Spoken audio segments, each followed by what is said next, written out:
Whether you're looking for answers to specific life questions or simply hoping to become the best version of you possible, welcome to the Mental Breakdown and Psychreg podcast, where we offer insight, information, and strategies based upon research and years of practice as psychologists.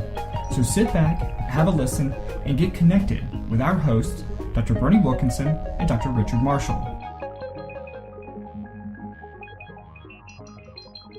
Welcome back.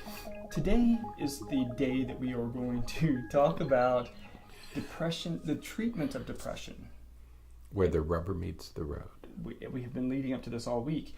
And the treatment of depression, there's at least three components. Oh, good word. Yeah? I was trying to think of, it's not 3 steps or phases, Right. It's 3 components to treatment. There's three pieces. I give credit where credit is due. I appreciate it. Okay.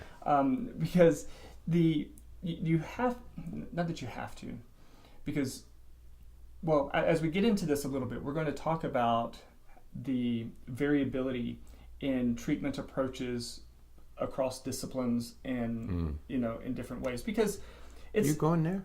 Well, it's just a little, it's challenging. Because what we're going to talk about here is best practice. Is that fair to say? What seems to be best practice based upon the research and what the research literature suggests. Right, that's right. But best practice isn't necessarily what's routinely done. True. And so we're going to address that difference a little bit, because if you're struggling with depression and you go to see your physician may or may not follow some of the things that we're going to talk about today. Right. Part of that may be because your physician just doesn't know. I mean, a lot of primary care physicians don't receive a lot of training when it comes to the treatment of depression and other mental health issues. Or they deal with it at an experiential level, where they've seen other patients. This has worked well, so they continue doing it. Right. There's absolutely nothing wrong with that. Right. If it's working well, and you've had success, then by all means, continue doing the same thing. Absolutely. Right. So criticism here. No, none at all. But so that may be one reason, and another reason could be that some physicians, just like some psychologists and some counselors, they feel as though their treatment approach is the best approach, and so they, instead of following some of these best practices, they're going to follow their approach, and maybe for reasons that you said that it's just what has been effective for them in the past, and so they're going to try that. You ran into that one time in psychiatry. Mm-hmm. Where you had that, it was a professional argument, there was nothing personal about it, but there was a disagreement about how to approach a particular disorder, and one of you was saying, well, this is best practice, this seems to be the most effective treatment, and the other professional was saying, no, this is the best thing to do, and both of them couldn't work. Right. I mean, only one of them could work, right. and so you didn't know which one. But it was a legitimate professional argument that you got into. Right. But best practice was what you were saying. Right. I mean, the research was on your side of that argument. Right. Right. Right. Mm-hmm. So we're going to talk about the treatment of depression from that best practices type of of approach. Right. Right. Because it's just important to know what those best practices are, so that you can, because a lot of the things that we're going to talk about are things that you can start doing right now before you even see a professional. Right. As a consumer, this is what you should expect. I mean, this is what best practices say should be happening. Right. If not, you may want to ask additional questions. Right. Right. All right. So when we're talking about the treatment of depression, as we said, there's 3 components. The first is, and I love it that we're starting with this one, and we are following a website that helpguide.org. The link is in the show notes, but it is very consistent with what we do here in our practice. But the first component is lifestyle change. That's right. We've talked many times on this podcast about the importance of 4 things. Well, it used to be 3. Used to be 3, right. That's stool, right? That's right. So exercise, right, diet, sleep, and stress management. Right. Okay? Those 4 pieces are critical, and they're all just lifestyle choices, lifestyle decisions. Getting out and walking, moderate speed, 3 or 4 times a week. getting an adequate amount of sleep, going to sleep at a decent time, and waking up at a decent time. I'm surprised. I read an article this morning about exercise, how little exercise it takes to get things moving in the right direction again. I mean, we're only talking about hours per week. Absolutely. Not hours per day, hours per week. Right. And one of the things that we emphasized in a previous podcast is that, your depression is going to make you want to remain sedentary. Right. The best treatment for that is to not be sedentary, is to get up and move, get out and do something. Counterintuitive, but absolutely correct. It's absolutely against what your body's telling you it wants to do. That's right. But that's exactly what you need to do. You need to get up and move. So exercise, you need to be eating well. Eat properly. For some of the same reasons, your body is going to be telling you to eat junk food, carbs, and you're going to crave carbohydrates. Lots of carbs and sugars and things like that. So the important thing to do then is not indulge in those things. Sorry to interrupt you. That's right. I read recently that a craving, which we all have, only lasts 3 minutes. Interesting. I didn't know that. I didn't either. Okay. But I was looking at this diet stuff, and it said, don't worry about your cravings. They're only going to last, at most, they'll only last for 3 minutes. I had never thought about that before, but normally we satisfy the craving before 3 minutes are up. Yeah. But if you can outlast it, you only have to wait 3 minutes. Right. Okay, which seems like a long time. But get a timer. And next time you have a craving, and I did it for a couple of days, it's absolutely true. Yeah. Because I get this craving for dessert, after I've had, I'll eat a decent meal, all the right foods. Right. And I think, man, and the dessert starts calling my name. I can hear it through the refrigerator. It's amazing. It calls my name.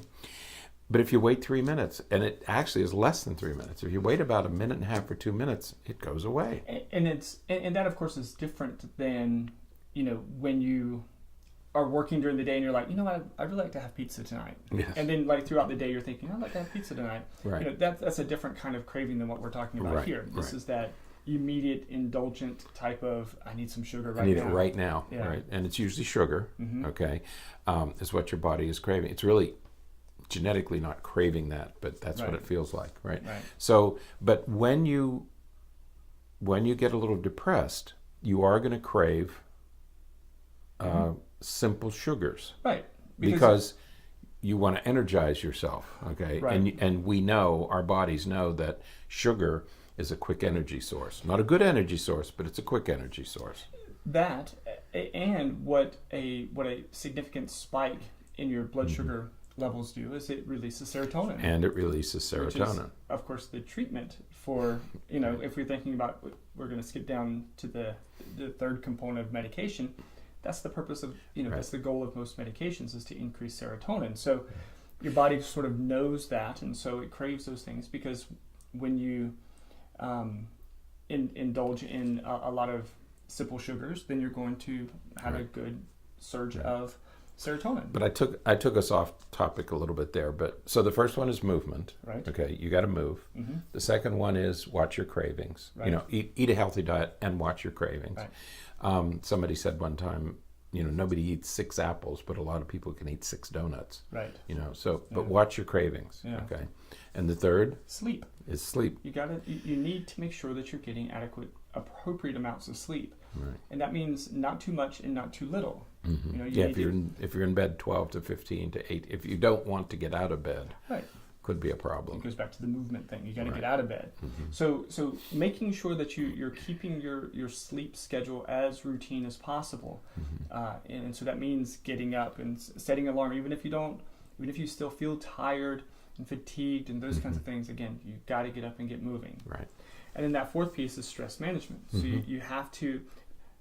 Those first 3 are going to help with your stress management, but also things like meditation and relaxation and some of those kinds of things will help with your depressive symptoms as well. And we call those more active approaches to stress management. Right. The passive approaches are if you change how you eat, if you eat well, if you sleep well, and you exercise, you'll have less stress. Okay, but also you can do things like meditation and yoga and other things that you can actively do. And we don't do enough of that here. Right. You know, we're embarrassed to take a nap at work. Right. There's still something attached to that. You know, Right. take a 10-minute nap. You know, because somebody might come by and take a picture of you. That's what I mean about embarrassment. Mm-hmm. You shouldn't be embarrassed. I mean, you know, many people today are working 12 and 14 and 15 hours a day. Right. You have to have some downtime. You can have downtime either by going on the internet, you know, and fooling around on the internet, looking at National Geographic or whatever, you know, YouTube videos, take a little bit of a break, or you can just close your eyes for 5 minutes. Okay, whatever it takes for you to restore, to recharge. I think Stephen Covey calls it sharpen your saw. You know, do those little things that make you feel a little bit better. Absolutely. Okay, don't be embarrassed about it. Yeah. So those 4 pieces comprise the first component of depression treatment. Yeah. Yes. All right. I'm thinking about something. The next component of depression treatment is psychotherapy. Now, I think it's important to note here that the first one is lifestyle, because that's stuff you can do right now. You don't need any other help with that. You know, you can do some of these things on your own. You mean the first component? The first component is lifestyle, right? The second component is psychotherapy. Okay, so now we haven't talked about medication yet. No. And there's going to be an important reason that we're going to talk about, and we'll get to that in just a few minutes. But the next one is psychotherapy. Psychotherapy, again, as is the case with many conditions that we think about in mental health, one of the main approaches is cognitive behavioral therapy. Now, there's approaches to take from the behavioral perspective. There's approaches to take from the psychoanalytic perspective and all of that.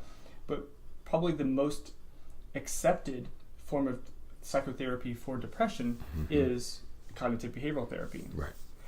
The goal is to change the way that you behave and the way that you think about things. Right. If you're a consumer, right. If you're looking for some treatment, you need to know that all of us in this field are trained by other professionals, and we're trained according to certain theoretical perspectives.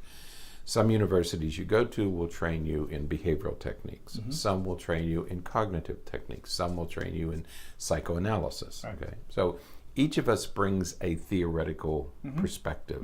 You and I we consider ourselves eclectic, but we're really trained in a neuroscience background, medical/neuroscience background. So that's the perspective that we bring. So please know that if you're a consumer, you're going to be working with somebody who has a particular perspective. That perspective may or may not match what you want or what you need. Perfectly okay. Again, it's not about incompetence. But it's about our training and background. So when we get to the psychotherapy part, we all are going to bring a certain theoretical perspective to this second component. Right. Okay. So you mentioned behavioral. You know, you can just change some behavior, or you can change your thinking with a cognitive behavioral approach. But there are others. There are a number of other techniques that we can use. Right. Yeah. And when it comes to the cognitive behavioral and many of the iterations underneath the umbrella of cognitive behavioral therapy, you know, the goal is to attack the troublesome thoughts. Right. You know, we've talked earlier this week about the idea of catastrophizing, and we talked about the idea of you know, those broad generalizations. So you don't do something, you fail a test, and so all of a sudden it's like I'm a failure. I always fail. I'll never pass this class. You know, that starting to generalize and globalize these shortcomings to the point where now you're just seeing yourself as, you know, nothing, you know, a loser or a failure in every aspect of your life. And so in cognitive behavioral therapy, what we will focus on, or what we'll work to do, is identify those, what we'll call cognitive distortions. It's distorting reality to fit whatever particular circumstance is happening at the time. And we'll work to address those cognitive distortions by looking at reality. Right. You know, you failed this test, but you made 100 on the last test. So clearly, you know, you're not a failure. Clearly, we need to figure out what went wrong on this one, and we can fix it for the next one. And this is one of the places where assessment is so critical, okay, to make an accurate assessment, because if you have a person who comes in and has sort of an overwhelming sadness, right. I mean a debilitating, overwhelming sadness, it's not one specific thing that they're struggling with, okay? It's right. sort of they don't even know where to begin, right. okay? It's very difficult to say, well, just do this, because you're not addressing a single problem. It's an overwhelming feeling that, for the person who just can't get out of bed, people who are just stuck. But one of the things we do as professionals, I'm not saying you and I'm talking about all mental health professionals do, is they try to determine if this is a specific problem that you're having in one area, right. or whether it's more global. Right. Okay. And if it's more global, then you may want to go to the third component. But begin with this, because this would be the easiest fix for everybody. Right. This would be the easiest way to approach it, is to take this second. The first component should always be done. Lifestyle. Those 4 lifestyle changes. But the second is this one. Right. Do this one first. Try everything here first. Right. And what the research suggests is that for most people with depression, addressing lifestyle and psychotherapy, psychotherapeutic approaches works for most people. It's going to be sufficient. Right. And the person who really told us this was William Glasser. Right. I mean, William Glasser was a psychiatrist. He passed about 4 years ago. A psychiatrist who could prescribe as a medical professional, and took pride in announcing that he never used medication. Right. I do not use medication in my practice. Okay. And his was all about lifestyle changes. If you change the way you think about things, and if you change your lifestyle, make the changes you need to make in order to get yourself out of where you are. Right. Okay. And the best example of this is, it's not what happens to you, it's how you react to what happens to you. Okay. Change that. It's not, everybody has problems. Right. Everybody has challenges. Everybody has ups and downs. But it's how you interpret these things. And if you tend to interpret them in a negative way, you're gonna get stuck. Absolutely. Okay? And he said, you just need to change the way you think about things, right? And so there's much work that you can do in the second component before rushing into medication. Right. And so that will bring us to our third component of medication, we'll just refer to it as the medical approach, because in severe depression, non-responsive depression, right. we've talked before about things like ECT, electroconvulsive therapy. Right. Don't look that up on YouTube, because there's are very old videos that would scare you. But it's not like that anymore. ECT, electroconvulsive therapy, is very effective for some people. It's certainly not a first or second or third or fourth line of treatment. It is sort of a treatment of last resort for people who have depression that's not responding to anything else.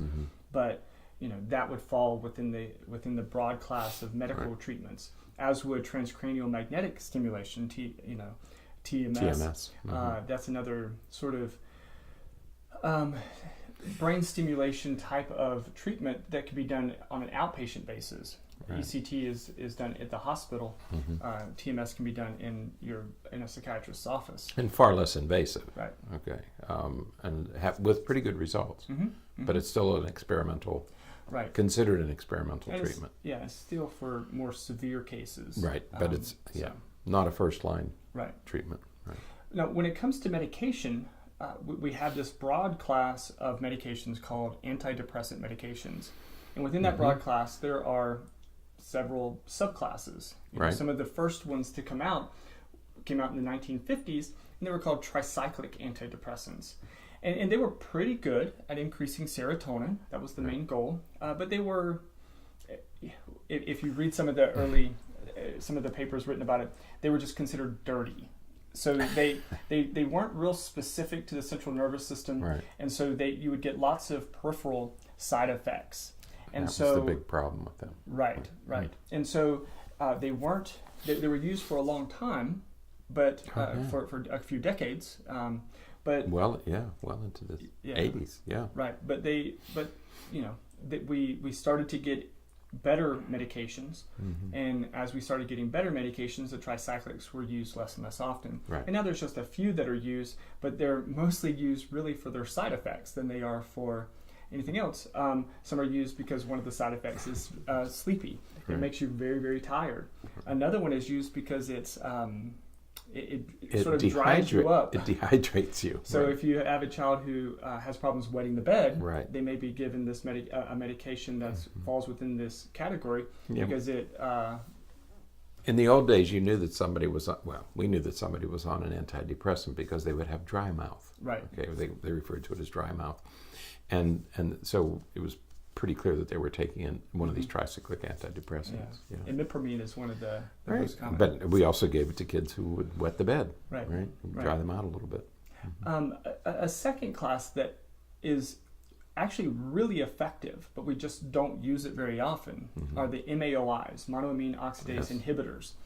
Monoamine oxidase is a substance in our brain that sort of cleans everything up. Our nervous system isn't very precise, and so we will sometimes release a lot of neurotransmitters that don't find receptor sites, and so they just kind of float around in your brain. And monoamine oxidase goes in and just kind of gobbles all those up and cleans things up. Think Pac-Man here. Yeah. Right. Yeah. It's like little Pac-Man running around. Whenever you hear ASE, enzyme, it's an enzyme, and what it does is it cleans up the debris. Okay? Right. So they travel around like Pac-Man or Ms. Pac-Man, right, and eat up this excess. Right. They're like little. What are those robotic vacuum cleaners? Roombas. Right? Yeah. It's like these are your brain's Roombas. So monoamine oxidase inhibitors inhibit that, and so it allows those neurotransmitters to remain in the brain for longer, hoping that they will float around and find receptor sites that they can fit into. And I love these names. It's a monoamine oxidase inhibitor.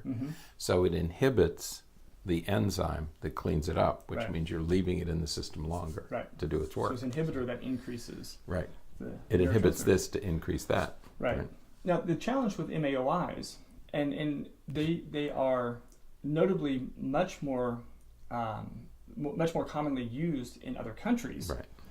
They're not as commonly used here because to be on those, you have to change your diet. You have to be careful of what you eat, especially things higher in tyrosine. Right.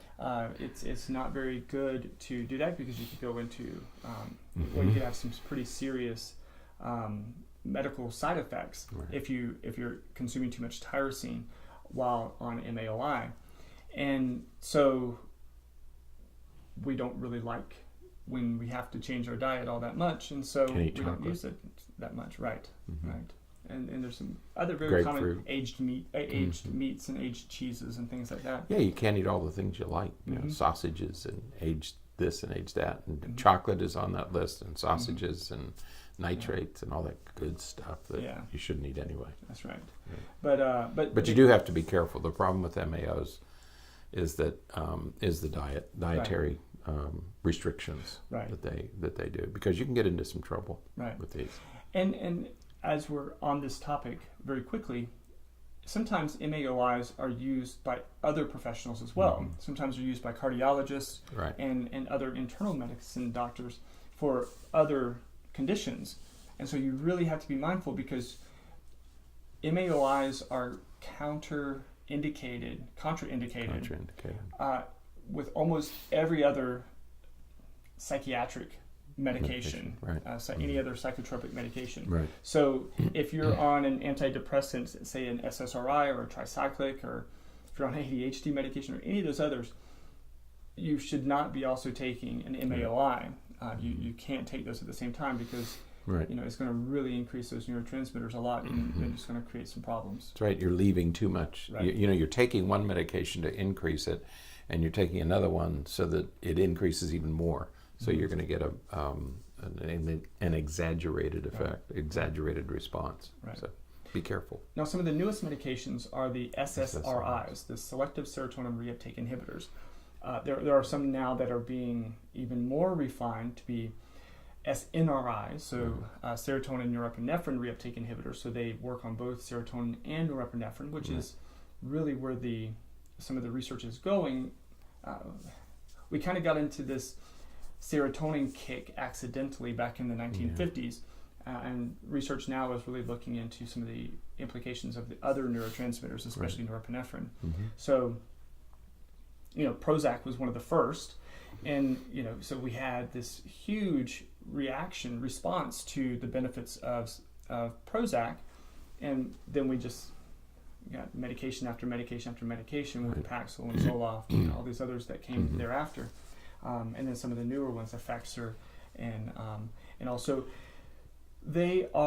what they do is when we were just talking about how the nervous system isn't really precise as it relates to it releases exactly the amount of neurotransmitters that go into exactly the right number of receptor sites.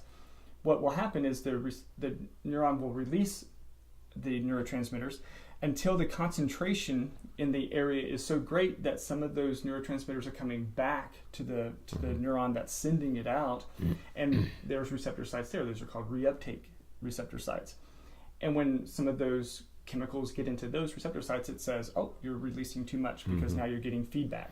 And so it will turn it off. It'll stop releasing the neurotransmitters then. So by blocking those reuptake sites, it allows the cell to continue to release serotonin or norepinephrine. Keeps it flowing. Right. Yeah.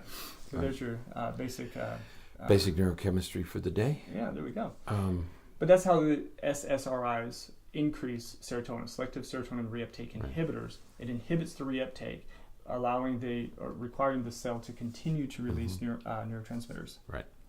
So, and there's others besides serotonin and norepinephrine medications that do that. There's other medications that do it for other neurotransmitters as well. So, but in that way, these medications, all three of these medications, work to keep the levels of serotonin or norepinephrine in the brain flowing for as long as possible. Right. Hoping that, with the idea that the more there is, the more receptor sites that are going to receive them. Right. Now the conflict. There's two big issues with, or at least two big issues with medication. The first is it takes a while for the medications to become effective. Right. So if you start a medication today, it will take, in the very least, 2 to 3 weeks before you start seeing any effects. Many times 4 to 6 weeks before you start seeing any effects. That's right. And that is, and the challenge, of course, with that is that you're going to start at a starting dose. And if you need more than that, you may see very minimal benefits at all. And so a lot of times what physicians will do is they'll put you on the starting dose, and then 3 to 4 weeks later, you'll go back in for another visit, make sure there's not any serious side effects, and then they'll go ahead and increase it at that point, and then you'll wait about another 4 weeks or so to see if you're going to gain any relief. And if you're doing the math, now you're up to 2 to 3 months. Right. Okay. If everything goes well, you're at least a month. Right. Before you're going to know whether the medication is effective or not. Right. Okay. So if you're going to use medication, be patient because you're not going to know, and you may not know some people don't know for 2 or 3 months. Right. And you have to take it every day. And you have to keep taking it. Just because it's not working doesn't mean you should stop it. You have to keep taking it. That's right. And sometimes you're going to have some side effects. Sometimes it may cause an upset stomach or something like that.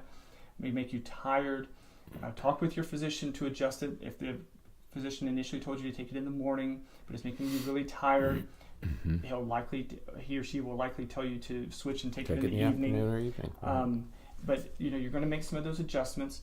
Your GI system typically it's going to rebel. It's going to rebel. Right. You're putting some strange substance into your body, right. And you're going to have headaches. You're going to have stomach aches. You're going to be tired. You're right. going to be so.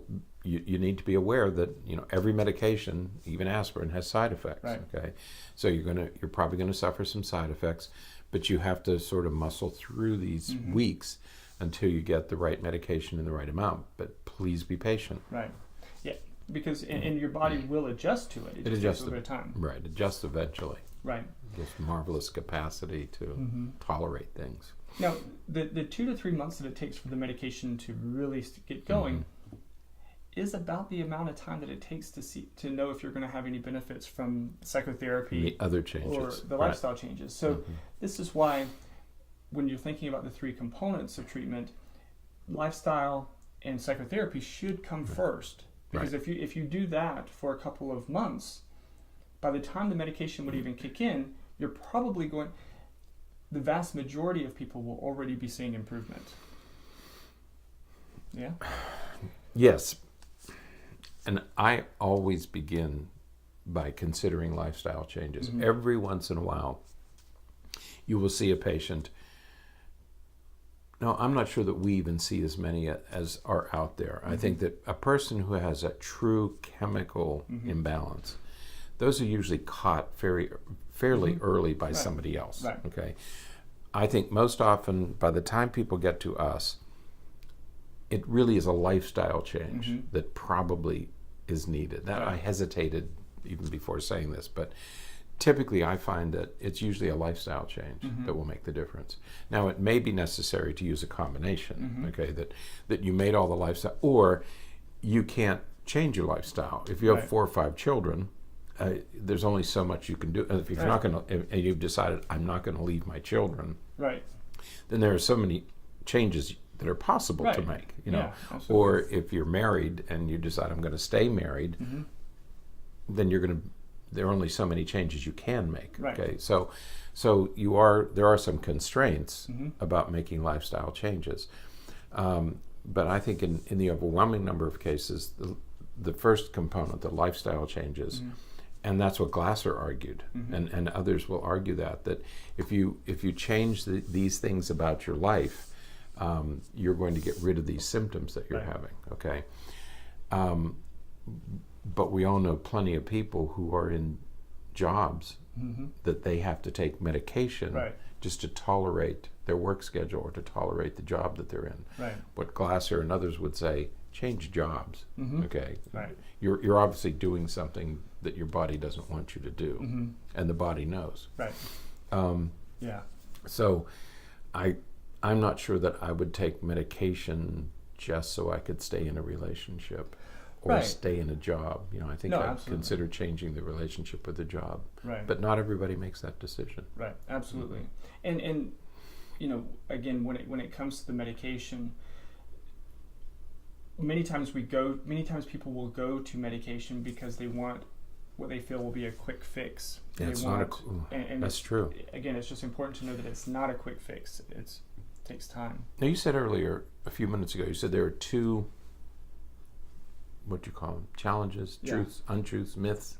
2 issues, Yeah, and one was the time that it takes. And the other?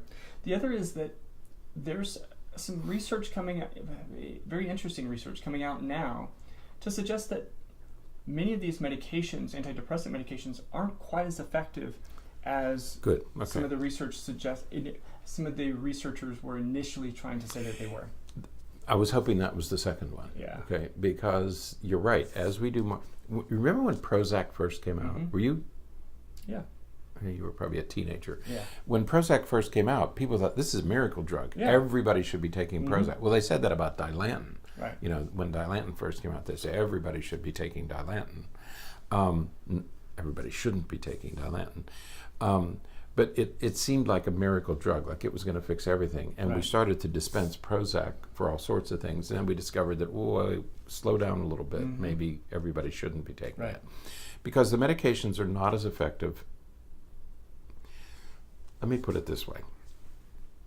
There are some people for whom medication is a miraculous, I'll say cure. Okay? It's a miraculous difference. I mean, people will come in and say, I can function now. Okay? But that's, could we say a minority? That's not the typical. That's not a typical response. Most people, they'll tolerate the side effects because they feel a little bit better. Okay? Which means that not all depression is caused by serotonin insufficiency. Okay, there are other reasons why you're depressed, and serotonin insufficiency is only one. Right, And so you have to consider all these other causes. We talked about causes and risk factors earlier this week. There are many causes associated with these symptoms, okay? And there are multiple symptoms. And the medication is a miraculous intervention for some, but not all. Right. So be careful. Right. It's going to take a long time. And even after 3 or 4 months, you might throw up your hands and say, I've tried everything, I've given it enough time, it's not working for me, I have to do something else. Absolutely. So it is important to note those things. And so that's, again, all the more reason that we should be focusing on those first two components, the lifestyle and the psychotherapy, because that's going to give you the skills to sustain. That's right. That's going to bring your body back in balance through the lifestyle choices, and then psychotherapy is going to help get your cognitive perspectives back in focus. Because chances are, even if the medications are 100% effective, you're still going to have to do these other things. And I typically say to patients, you're going to be doing these things anyway. We all have to. I mean, you can't take a medication and expect it to make your marriage better. Okay, there are other skills you need to learn to make your marriage better, or to become a better parent, or to tolerate graduate school, or to tolerate a job. And so you're going to have to do these anyway. So start with those, because if you make those changes, it may be sufficient. And that's why the components are ordered in the way that they are. Exactly. The lifestyle things, that just needs to be always. You're going to do that anyway. Always, all the time, from now on. All of us can improve those. Right. The psychotherapy, that's going to teach you skills, hopefully, that you're going to then use from now on. Right. Medication is third when those other things aren't effective in managing things. Right. Medication is third because clearly there's something else going on that needs to be addressed, and we can go the medical route from there. Right. Yeah. So. No, I like that approach. All right. Well, that's it then for today. It's nice seeing you again. It's good to see you. What day is it? I don't know. Come on. Well, if we're recording it on Tuesday. I know, but Saturday. Saturday. Right? Yeah. Weekend. So, all right. Enjoy your weekend. Yes, everyone enjoy your weekend. We'd love to hear from you if you have any thoughts about depression. If you have a condition perspective that you would like for us to talk about, let us know. Write to us. We still get lots of comments on YouTube. Love it. I try to respond to everyone. And we certainly take into some of the advice or recommendations, so that would be great. Reviews on and ratings on iTunes is always very appreciated. It helps other people find us, which is awesome. So, and we're still working on some of the audio stuff. I know earlier this week, and maybe even with this one, the audio isn't quite where it needs to be, but we have a few things coming that will hopefully help with that. We have some coming today, right? It should be today or tomorrow. Oh, tomorrow? Yeah, I'll be here tomorrow. Oh. So hopefully we'll have that all set. We had to record today because you're going to be out of town. So I am. So, all right. That is it then. Until next time, stay happy, stay healthy, and forget to be afraid. Thanks for sharing this episode of the Mental Breakdown and Psychreg podcast. Be sure to check out the show notes for links to follow us on Twitter and subscribe to our YouTube channel, where you will find all of our previous podcasts and much more. We would be honored if you would become a patron through patreon.com, where any donation you can manage will go to the development and creation of more content. Just visit patreon.com/thementalbreakdown for more information. Thanks again for listening. Have an awesome day, and we look forward to being back in your feed tomorrow morning.